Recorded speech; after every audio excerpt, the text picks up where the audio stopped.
What if I told you tiny particles could make a huge difference?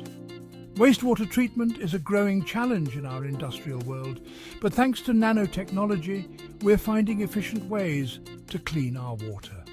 Nanoparticles with their high surface area are like tiny superheroes. They remove toxic metals, harmful microbes and pollutants from water.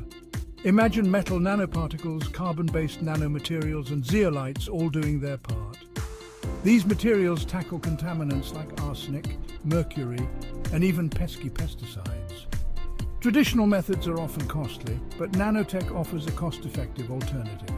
From catalytic membranes to bioactive nanoparticles, the applications are vast.